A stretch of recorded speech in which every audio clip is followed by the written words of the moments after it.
tidak paham tentang sesuatu, misalnya terkait P5, terkait dengan PM, tolong jangan membuat status, ya, kalau kita tidak paham.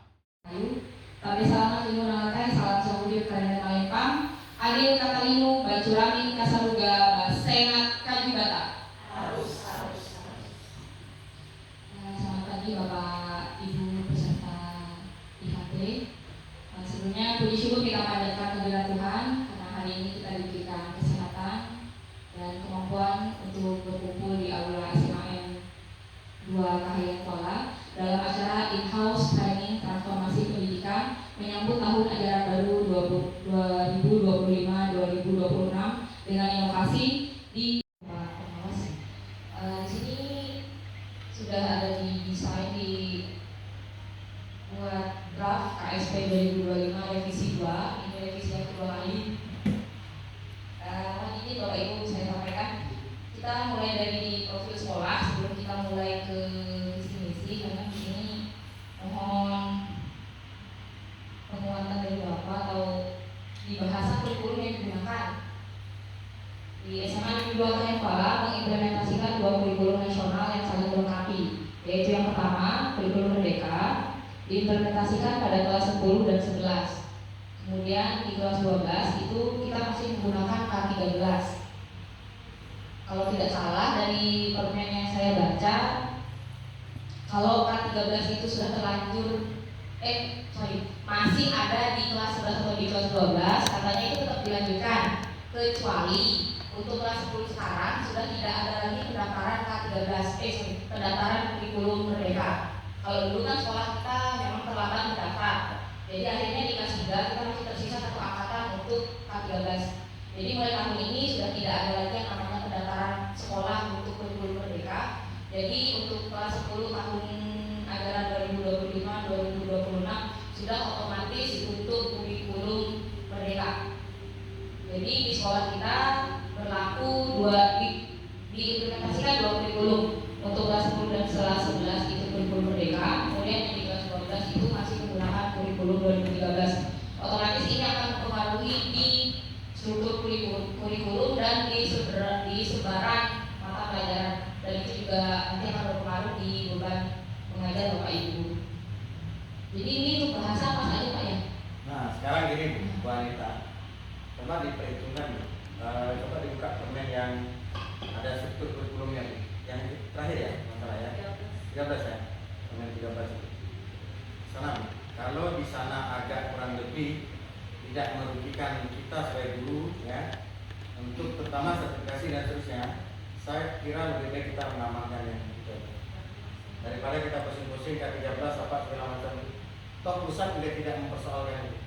Yang penting kan kita menggunakan kurikulum yang ada, itu ya bahasa kita. Nanti gini Bu, dampaknya itu Bu Madi ini akan membuat 3 versi struktur kurikulum.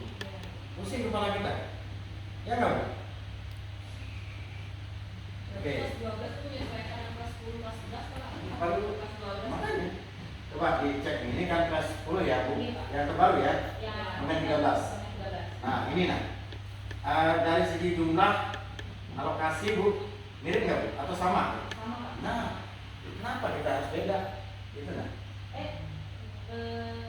Kalau di kelas 12 itu bedanya di mapel pilihannya ya Pak?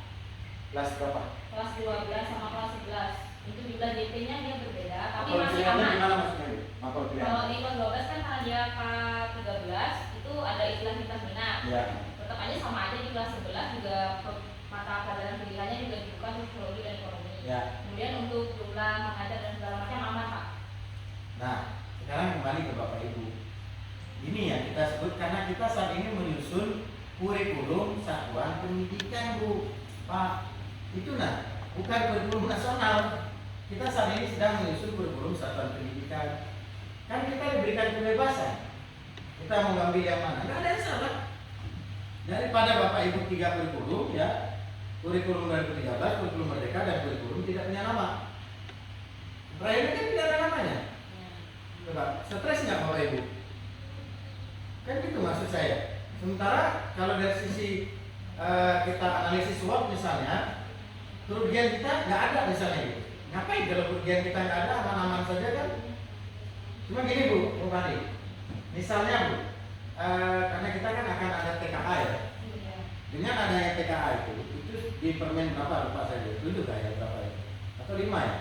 Atau 8 ya? TKA itu, kalau di TKA itu kan otomatis penjurusan Bu. Maka kita harus penjurusan.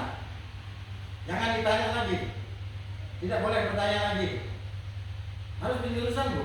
Karena kan 3 mapel wajib, 2 mapel pilihan.